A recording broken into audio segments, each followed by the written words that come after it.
Because remember, God told Saul to utterly destroy the Amalekites. He didn't. He left one behind, which is Agag.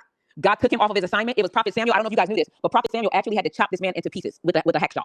I don't know if you guys knew that. Prophet Samuel actually had to kill somebody, but he had to chop him into pieces because the job wasn't done. Whatever you don't kill, you leave for your family to kill. The reason why you're dealing with these things in your bloodline now is because your mother and father didn't kill it. Your grandfather and them didn't kill it.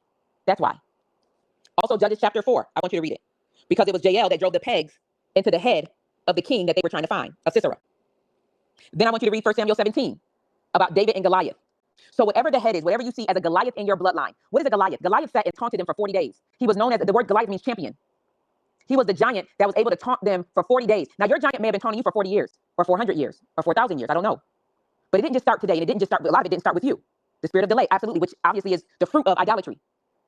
But what I'm trying to say is, whatever you see as a Goliath, whatever that thing is that has called, that is crowned itself king in your bloodline, that said that it is a champion in your bloodline, you are going to read Judges chapter 4. You're going to read 1 Samuel 17. You're going to read 1 Samuel 15. And we're going to open up the prayer line right now to read what David said to Goliath. He said, and I don't have it open right now, I'm trying to get to it, but he said, you came to me with sword and spear, but I come in the name of the Lord, of the God you have defied. That's what he said. That's what he said. That's what you need to say. You should speak to cancer and say, that cancer in the bloodline may have come with a few deaths, but I'm coming to you. It's in verse 45. You came to me with a lot of death, with your sword of death and your spear of death. But I come to you in the name of the Lord of hosts, the God of the armies of Israel, whom you have defied. This day will the Lord deliver you into my hands, and I will kill you and take your head from you. And I will give you the carcasses of the hosts of the Philistines this day into the fowls of the air. You will rot on the ground, and the birds will eat your body. And all of the earth will know that there is a God in Israel. That's what you're going to say. You're going to talk that big talk. And the reason you're going to talk that big talk is because you're going to remind yourself whose side you're on.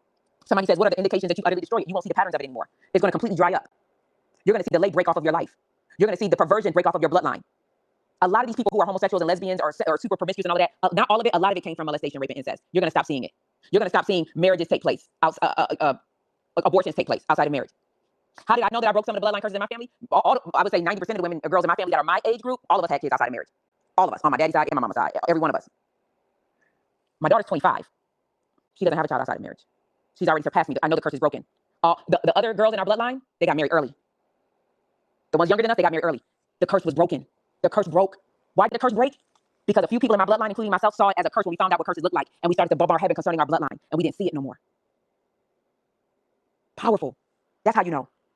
How do you know stuff is broken? Look at what happened to you and your family. Look at how you grew up and look how your children grew up. You are already curse breakers. You just haven't recognized it. You just haven't written it down. Sometimes life can lie so much that you have not recognized the prayers that God has answered in your bloodline. I want you to look at how you were raised, and I want you to look at how your children were raised. You already broke the curse. If you can recognize that you did it at that level, what more can you do when you say, no.